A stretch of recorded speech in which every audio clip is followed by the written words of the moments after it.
Good afternoon, everyone, and a very warm welcome to all of you joining us for our latest Greenbank Green Shoots webinar on Feeding the Future. Can regenerative farming secure our food systems? My name is Sophie Lawrence. I lead stewardship and engagement at Greenbank, and I'll be chairing today's event. For those that are new to Greenbank, we are the specialist ethical and sustainable investment business within Rathbones Group. We have been managing bespoke portfolios for a range of private clients, charities, and trusts for over 20 years, which aim to combine their unique sustainability and financial requirements. We have a long track record of using our investor voice to create positive environmental and social change on a diverse range of issues, from climate change to human rights and health and nutrition, both engaging directly with the companies we invest in, but also by engaging with a wide range of NGOs, policymakers and standard setters with the ambition of enabling wider systems change. The Greenbank team is spread across Bristol, London, Liverpool, Edinburgh and Glasgow. And please do reach out to any of us via the contact details on our website if you'd like to learn more about our services.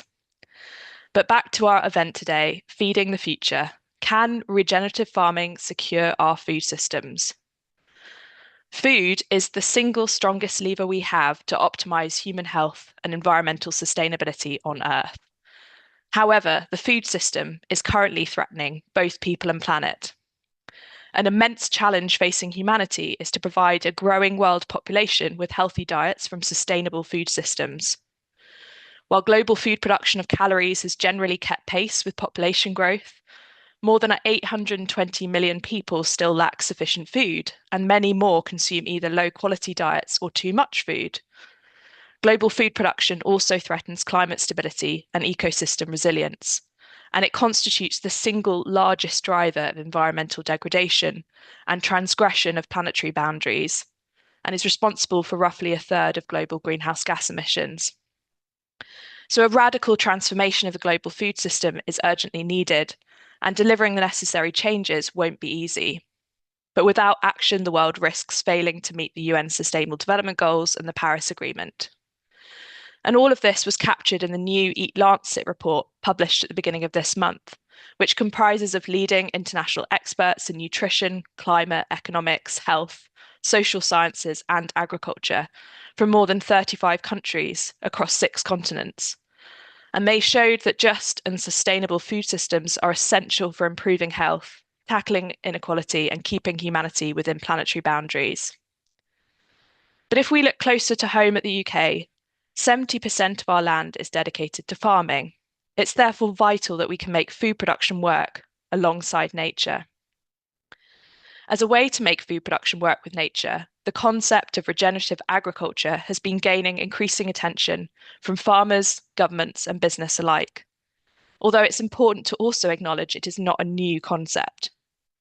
We will hear a lot more in a moment about what we mean by the term, but in short, it emphasises the need to focus on soil restoration, minimising emissions, and improving water cycles, combining both traditional methods with new technologies. We will ask, to what extent can this type of farming help to address some of the complex environmental and social challenges the food system is currently facing? And also, when we're thinking about it from an investor perspective, what potential does it have to reduce the nature-related risks that are facing companies who are dependent on the agricultural value chain to create their products and services, including the pharmaceutical sector and the food and beverage sector? And what are the potential opportunities does it create for investment to support the scaling of regenerative agricultural techniques? To explore this topic, I am joined today by 2 very knowledgeable speakers. Dr. Ruth Wade, who is a lecturer in sustainable agriculture in the School of Biology at the University of Leeds, and Dr. Roy Nielsen, Group Leader of Plant-Soil Interactions at the James Hutton Institute. Both of them were involved in a piece of research published by the British Ecological Society earlier this year, looking at regenerative agriculture in the UK from an ecological perspective. And you can download this report from the engagement panel. Before we hear from them, this is what we can expect from the session today.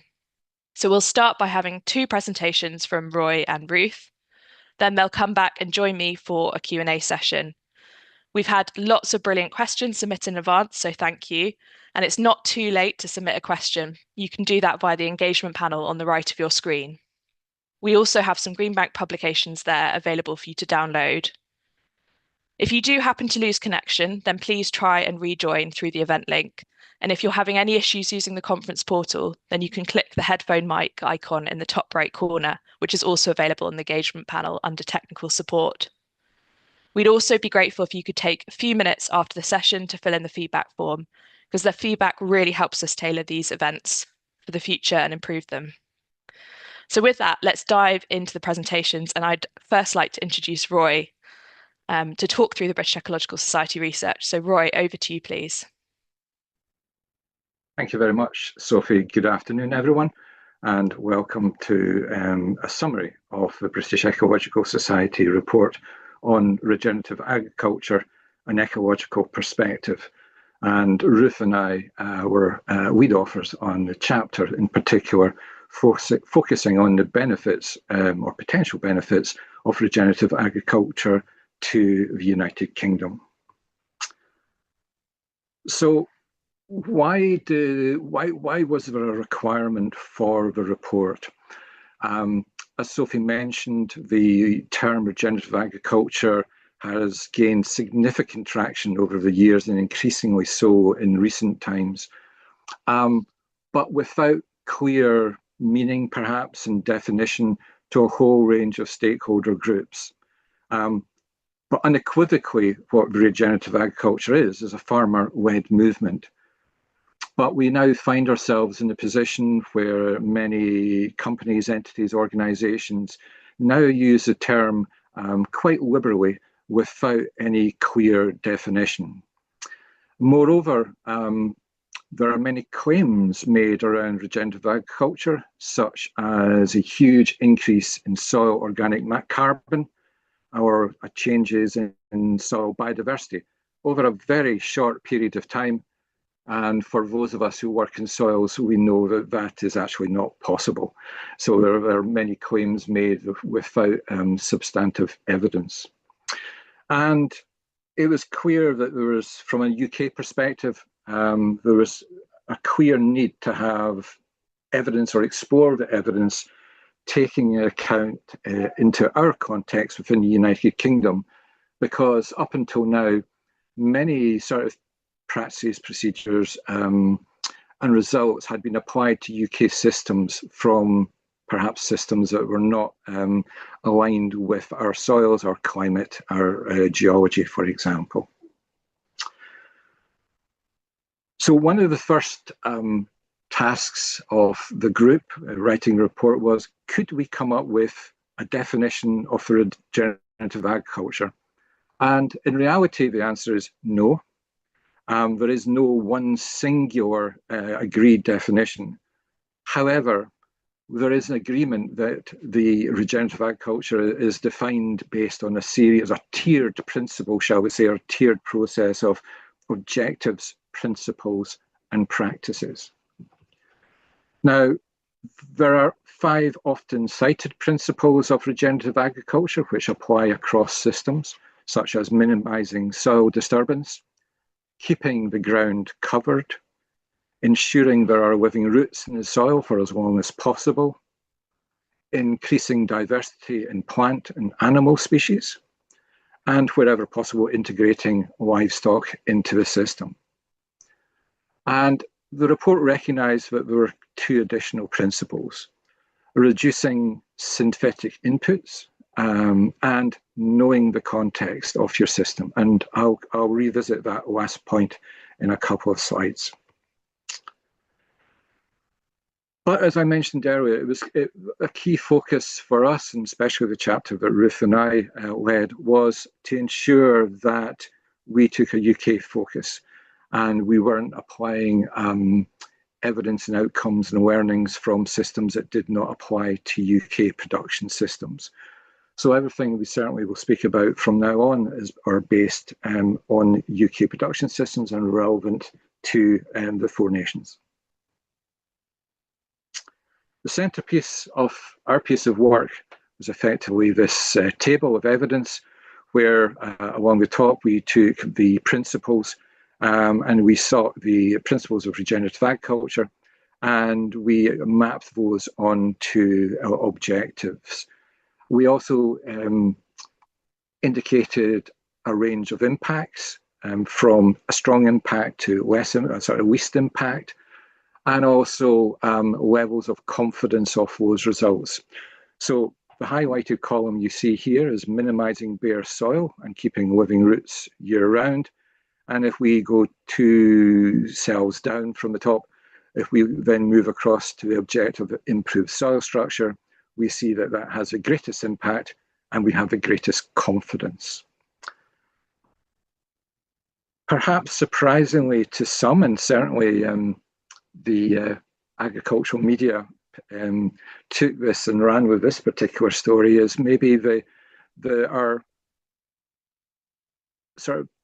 lesser impact and our less confidence of minimizing soil disturbance, meeting the objectives of regenerative agriculture. And it is actually quite easily explained, as you'll see the picture there.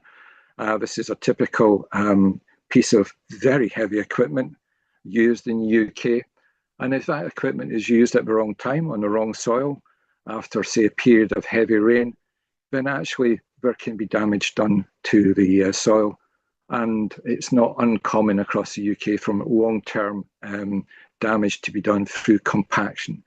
And the range of results that we were studied had a whole range of outcomes from hugely beneficial to problematic, and hence we had lesser confidence in that particular principle and practice. But key to regenerative agriculture is it is not a prescriptive set of principles and practices applicable to all farms everywhere in the UK. It is highly context dependent, should be highly tailored to the individual farm unit.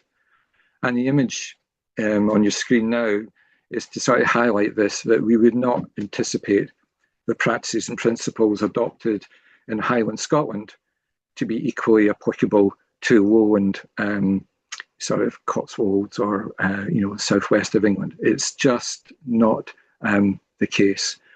Moreover, it is quite feasible that for adjacent farms that may have different soil types and different production systems and different aims for their farm, to use different practices and principles of regenerative agriculture, but equally be an adopter of regenerative agriculture.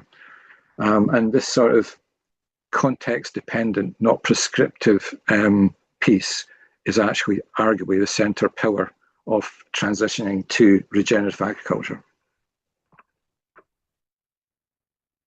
And as I noted early on, the farmers are leading the way. And these are pictures from Doug Christie, who is a regenerative agriculture farmer in Scotland. And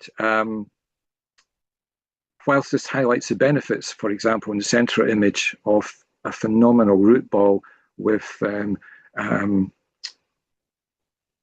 highly healthy soil and good biodiversity in the top left-hand panel, it is indicative on the right-hand panel that sometimes the farmers get it wrong. And it's not by design, it's sometimes the practice or the principle we adopt doesn't work. And primarily, this is one of the issues going forward with regenerative agriculture, in that it has been a farmer-led movement with very limited support from the academic sector, which is now increasing. And Ruth was going to present some data on the current studies. But this is one of the aspects that's come out of the report, that the academic sector needs to step up and support the agricultural sector in generating robust scientific evidence to demonstrate that within the UK context, regenerative agricultural principles and practices are appropriate. But how do we measure change? How do we measure whether we've had success factors transitioning to regenerative agriculture? Well, one of the outcomes of the report is there was no consensus in terms of which indicators to use. or which indicators were identified. However, what we did identify is at what spatial scales, field, farm, and landscape, and at temporal scales in terms of time of year. There should be a number of assessments considered and a length of evaluation. And depending upon the system, you could use practice or outcome-based indicators. So, for example, the example in the screen there is the use of grazing livestock would be a practice-based indicator, where the management action of using animals to graze livestock is understood to improve soil organic matter levels, whereas an outcome-based indicator would be a direct measure of the soil organic matter through a soil test. So moving forward, identifying indicators of change is going to be a key area to support farmers in their transition to regenerative agriculture. The report made several policy recommendations, which are on the screen, which I won't run through in their entirety. But a couple to highlight was the place-based trusted network of mentors and facilitators to help farmers navigate the transition. So this is effectively peer-to-peer learning with those progressive farmers who have already transitioned to regenerative agriculture, to use their skills or expertise to help the next wave of farmers to transition to regenerative agriculture. And the other one I would highlight is potentially a role for some form of regulator to ensure there's no greenwashing or green wishing, to ensure that there's a core set of values and principles embedded in all products and organisations that claim the use of regenerative agricultural practices, to make sure that those who are claiming to use these practices, they actually are.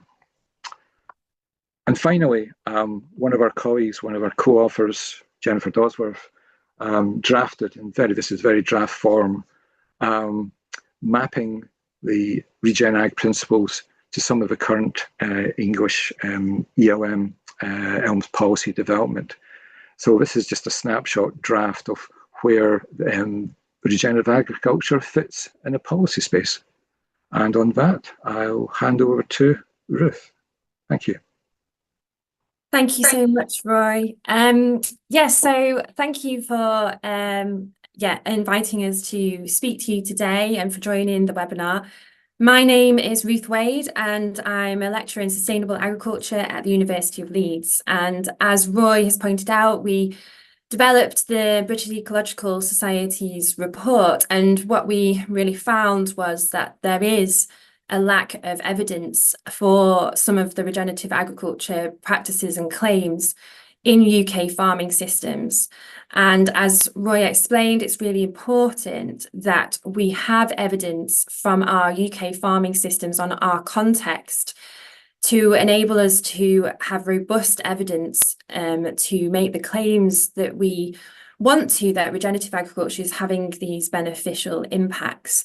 So how do we go about providing that evidence, and what are the challenges in this space?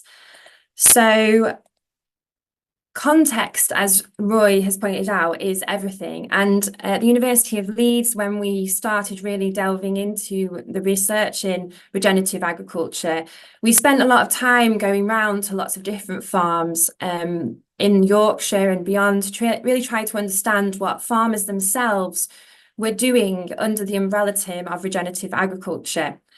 And what we found really was that everyone is doing something completely different, and that everybody's end goals are really different in this situation. And this is, just from the farmer's perspective, and that there's lots of different ways to reach the same end goal, and everybody's starting point is different as well, which is really critical. So that could affect where they could get to, or how do they go about regenerating their system. And obviously everybody's previous experience is completely different too. And that's not to mention that each year is different. Everyone's on a different soil type, climate, field, farm, history, rotation, equipment. The list really, really does go on of how much variation is in these systems.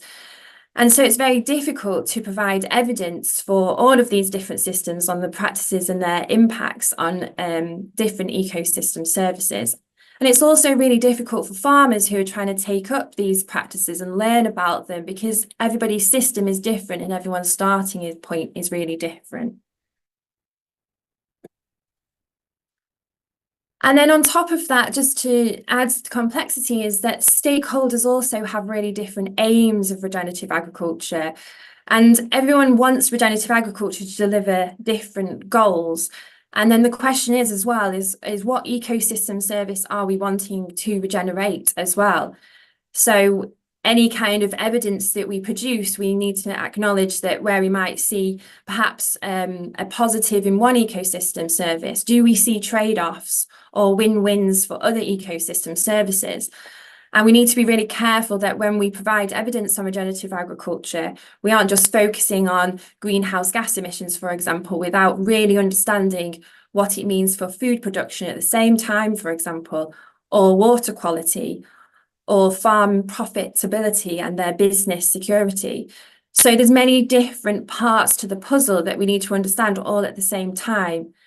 And back in 2022, we did a survey and we had 130 farmers respond to this survey that were really already doing regenerative agriculture back in 2022.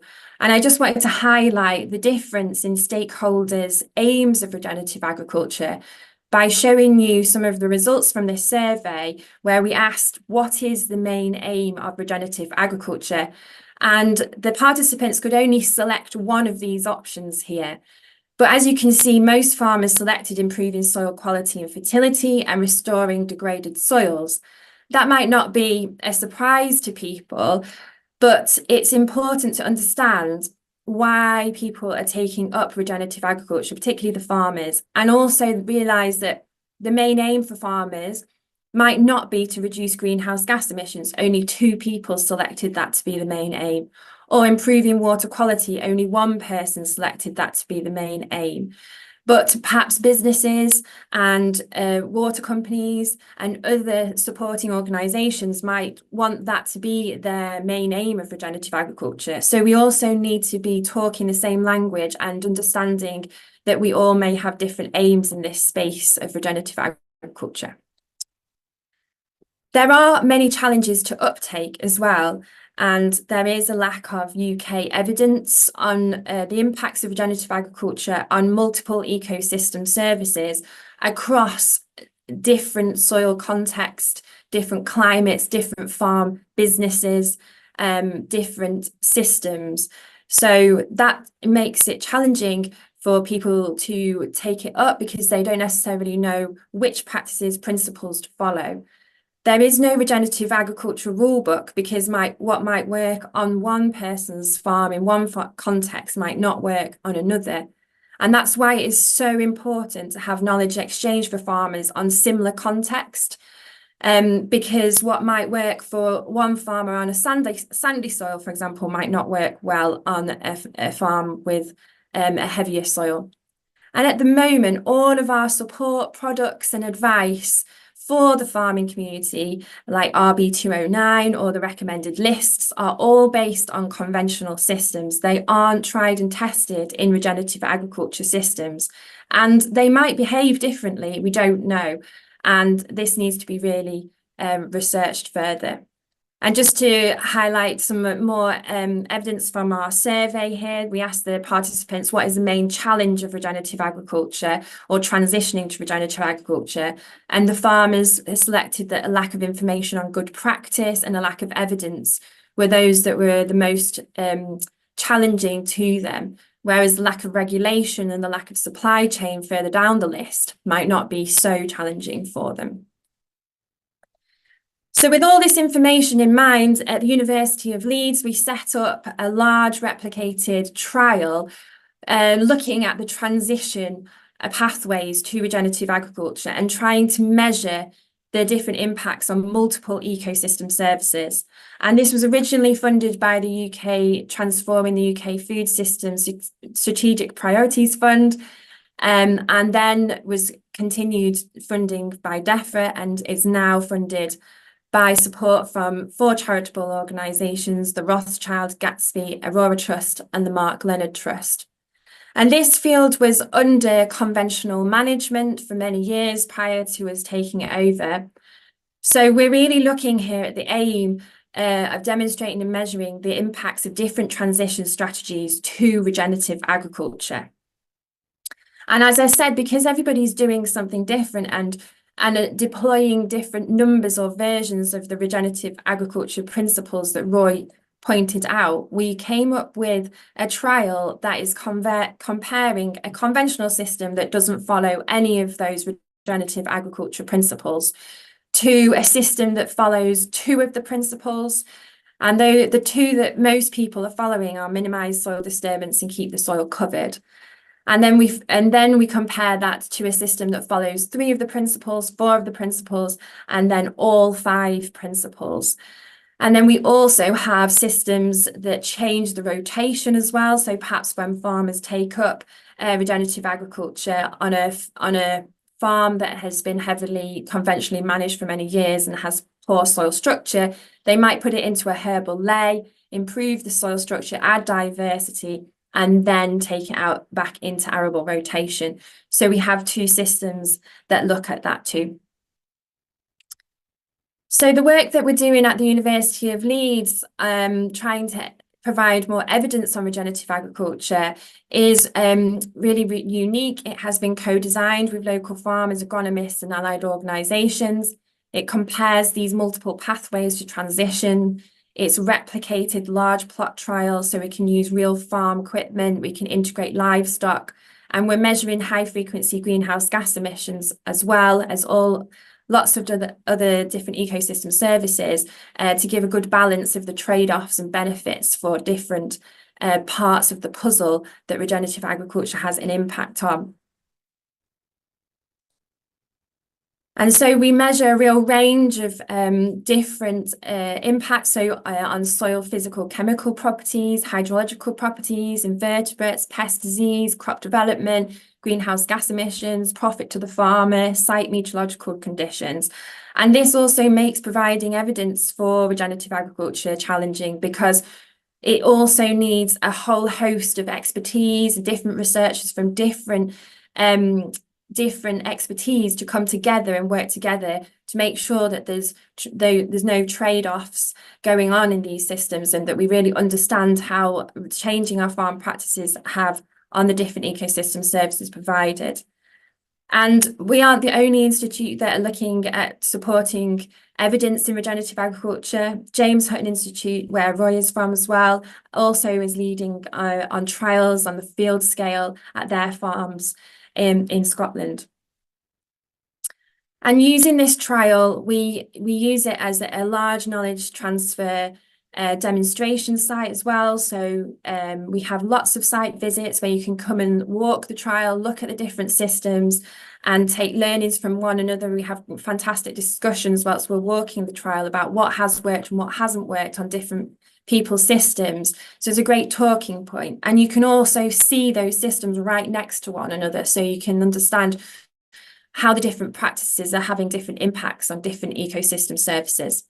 And we also do as much as we can to get to different farming events at Groundswell, for example, and the Great Yorkshire Show, and many other agricultural events and support services. So just to summarise both of our talks, really, the challenges of providing evidence in this space and supporting it is that everybody is doing something different, and lots of people have different starting points with different aims, and context of the farm is everything. There is a lack of evidence, there is a lack of practical support for farmers, and there is no regenerative agriculture rulebook. We really need knowledge exchange for farmers with similar context so they can learn from one another and not make the same mistakes that other people have made during the transition phase. And all our support products and advice at the moment are based on conventional systems. So there really needs to be a drive to test these products and support systems on different soils that are more active and have an improved soil structure. We really need long-term research on UK regenerative agriculture systems. Many of the farmers report to us that only after 5 years do they start to see the impacts of regenerative agriculture on their systems. And our current methods of research, our funding is only normally 3 years long. So we really need to have more investment on longer term basis, and that's why we're so excited at the University of Leeds that we have charitable support to continue our work for longer. Evidence on multiple ecosystem services, I think I've probably said that enough.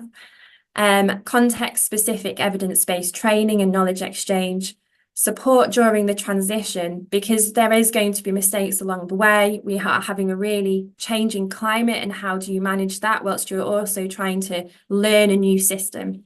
And we also need easy, affordable ways to measure regeneration on which ecosystem service on the farm, so that farmers can really track that they are having the impacts or seeing the impacts that they are implementing, and that other people within the supply chain can state what is actually happening on the farms. And with that, just like to acknowledge all the people that are involved in all the trial work and work that we do at the University of Leeds. Thank you very much. Thank you, Ruth, and thank you, Roy. Really fascinating remarks. And I think, really what came out loud and clear, for me anyway, was there's a lot of work still to be done in this area to fully understand it. And but what's also really good to see, I think, is the kind of power of, the multi-stakeholder work that is happening, and how that really needs to carry on to overcome some of the challenges that we're facing, and think about how that can inform policy and business implementation as well. And it's also less surprising now that with all of that challenge and how location specific it is, that we're seeing such divergent approaches being taken by companies when they come to look at strategies in this area. So if I can invite you both back to join me, and we will tackle some of the questions. And we've had so many questions in advance, and we're only going to get a chance to sort of really get into some of those today. But I think if we can start with the definition, I mean, that came really out loud and clear that, we've got a situation where people are using the term, but it actually means very different things to different people, different stakeholders. How much do you think it matters that that definition is different? And I wonder if you can touch on, maybe Ruth, if you can start, but then Roy, if we can come on to you. You mentioned the potential for a regulatory framework. And if you could tell us a little bit more maybe about how that might help to kind of govern the term and the practice overall. But yeah, if we can start by that, how important is it that there's different definitions, Ruth? Yeah, absolutely. This is a really tricky conversation to have, because as Roy pointed out in his presentation, this is a farmer-led movement. And at the moment it's still got a strong ownership by the farmers, and a lot of people you speak to, they don't necessarily want it defining so specifically, because then it limits what they can do on their farm. And farming, is really challenging, especially when you have really difficult weather years like we've had in the last 2 years, a very wet 2024 and a very, very dry 2025. And it needs to be flexible, because what might work one year might not work another year. So there's a general feeling of concern about creating a definition of regenerative agriculture that kind of punishes people for and not supportive. Having said that, the other side of things is it means that people are doing all sorts of different things, and you might get one farmer potentially doing all the 5 principles and have completely changed their system and are doing all these incredible things. And you might get other people who are saying they're a regenerative system, whereas they haven't actually really done very much. And it's arguable whether they are having the impacts that they're suggesting. And then there's the lack of evidence in that as well. So it is really difficult space. We are involved in a project that Cambridge has been working on as well, with Waitrose, looking at creating a score for regenerative agriculture. So how many years have people been doing certain practices, and building on that to kind of create a score of how regenerative you are, and linking that to outcomes. So there are lots of work being done in this area to try and identify the best way of both supporting farmers, but also making it flexible so that people are supported in their business as well. And also just to, I know I've said it several times, but everybody's starting point is completely different. So if you're measuring outcomes, a farmer who already has been looking after their soil and has high organic matter or carbon, they might not be able to regenerate their soil much more, but actually what they've done is really good. And so it must be very clear that we don't penalise those people who are already at a good starting point. And yeah, I'll let Roy. No, really interesting points there. Yeah, and I guess with Roy, with that, how do you see a kind of potential regulatory framework, being kind of feasible given some of those kind of dynamics that Ruth was just talking through? Yeah, so I think the regulatory framework in that context would be possibly rather than the value chain, rather than aimed at the farmers. So to ensure that, for example, labelling is accurate and claims are accurate rather than anything from a farmer's perspective, coming from a farmer community as I do, the farmers are under so much pressure for a whole range of policies, etc., that something else like this, you wouldn't want them to constrain their business and constrain what they're doing to improve their soil stewardship, for example. Thinking north of the border, Scottish Government, for example, earlier this year published a code of practice for regenerative agriculture, quite heavily based on the British Ecological Society report. So it sort of outlines in terms of what farmers can sort of do in terms of guidance. So that was some supportive framework for farmers there. But and as I say, in terms of the regulatory aspect, I think from a personal perspective, I think it should be more aimed at the value chain to make sure that the labelling and claims of evidence are accurate. Great, thank you. And I'm guessing that some of the kind of newer technologies that are coming down the line as well are making some of that data collection at the farm level potentially kind of easier. So potentially there's the scope there as well. Someone's asked here, which I think is a really good kind of question to put this into kind of context. Do we have an idea of, how many UK farms are currently regenerative? And I'm seeing some nodding there.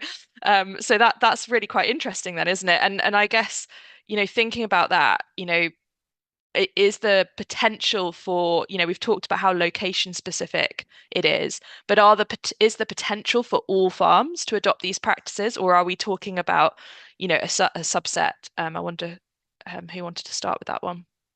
So I could maybe start from a perspective of how many farms, not necessarily in the UK perspective, but in a European perspective, because I did a piece recently for the European Climate Mission. And I think in a UK context, I think it's 9% of all farm units are utilising at least one aspect of regenerative agriculture. I don't think I'm right in saying, Ruth, that there's not an equivalent percentage available in the UK, but so 9% in a European context. And on that kind of potential side, does that leave the remainder, with that potential to transition? Would that even be the sort of outcome that we want to be seeing, that there's all farms transitioning? The vast majority of farms I'm sure can adopt perhaps at least one principle and practice.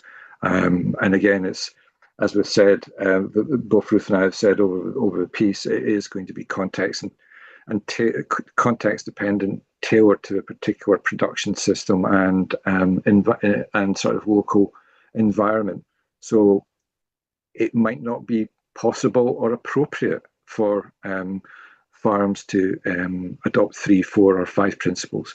But for sure, there's opportunities always to at least adopt one or at least trial one. But as Ruth has said very clearly, that the evidence in a UK perspective and context is currently lacking.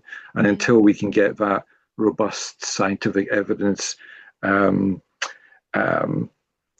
both collected and communicated, the uptake is going to be slow. Thank you. And I guess, we've touched a little bit on this already, the kind of policy environment and then also the sort of pressures I guess also that are facing, farmers. And there has been a lot of policy change that's come down the line in recent years, even recent months. When we're thinking about regenerative agriculture, and also this kind of, this disconnect, you talked about it briefly at the end, that kind of short-termism, in some of the policy making versus the long-term sustained kind of policy intervention that we need to help that transition. I mean, what policies are you both looking at that are kind of most helpful to scaling regenerative agriculture? And yeah, which ones would you like to see prioritized by government? Oh, that's a big question. I think they're definitely the learning through the transition phase of regenerative agriculture. I mean, just even on the trial, we've spoken to lots and lots of different farmers. We've had lots of different people down to the trial to advise us on what we should be doing within those principles. And even within our soil type, we've struggled for establishing our crops with minimal cultivation, minimal soil movement. We have struggled to get our crops to establish in the last 2 years because it has been really, really wet and then really, really, really dry. And so before, whilst the idea is that you improve your soil and you get this system that hopefully is more resilient to these climate extremes, and that you could potentially get to a point where you could reduce inputs because your whole farm system is working better. There is absolutely a transition phase where you're trying different things. You may be hitting against weather impacting your then attempts at trying things. You've got new equipment, you've got new timings. You might be trying to grow a different crop that you haven't grown before. So there's this, for me personally, I think this transition phase is really difficult because you can easily get put off and say, oh, this doesn't work. And it might be that, actually a farmer just around the corner has done the same thing. They found something that works, and just having a conversation with them might help. So I think anything that we can do policy-wise to support farmers in taking up different practices, or at least exploring options of reducing their environmental impacts whilst maintaining a profitable farm business. It has to maintain a profitable farm business. Any support we can do in that space, I think, is absolutely critical. And I'm sure Roy has some comments. Yeah, I think in addition to the policy, I think perhaps changes to value supply chain as well, to recognise that the different practices and principles will generate perhaps different crops. There might be intercropping, mixed cropping. It won't be the monocropping that we're used to for the last few decades. And the supply chain should recognise that it is perfectly reasonable, feasible, and acceptable to grow 2 crops in the same field at the same time. For example, a cereal and a pulse, for example, a cereal and a legume. And the cereal, the quality or the product will not be any different to growing it in a monoculture. So because there are examples of where the supply chain will in fact reject a crop because it's been grown with another one side by side. And it's not necessarily a policy component, but certainly it's a supply chain driver that needs to be considered more widely, and to help, again, to support the farmers. Yeah, if I can just come in again, Roy, you make such an important point, is that actually, if you're talking about greenhouse gas emissions on an arable system, the biggest win for that is reducing nitrogen application, which, some of it leaches out into our waterways, some of it is released back into the atmosphere as nitrous oxide emission. But, we have real quality concerns when you start reducing nitrogen input, whether you can sell into the rest of the supply chain. So Roy's point is absolutely critical, that farmers are actually trying to do lots of different things to reduce their environmental impacts. But quite often we see that it is limited from the rest of the supply chain and where they can sell their produce to or get the profits of quality under a more conventional system. Yeah, and I think it's really important that investors also understand some of these dynamics. And when we're, thinking about that kind of long-term supply chain resiliency, we are, expecting that there will be that kind of capital, injection up front to really, trial these different approaches. I knew this would happen, but we've completely had time run away with us, and we're sort of already nearing the end of the session. So I just wanted to really kind of conclude by saying thank you so much for both joining us today. I think we've started to dive into this topic. There's definitely a lot more to come, and I think there's a lot that we can also learn from the likes of both of you in thinking about how do we think about this topic as well as investors, and definitely need to continue this kind of dialogue between investors, companies, academics, policymakers, to really make sure that we're sort of all connected and learning from each other. So thank you so much for both joining today. As I mentioned, we have a feedback form. Please do fill that in. And thank you so much for joining us. Thank you. Thank you.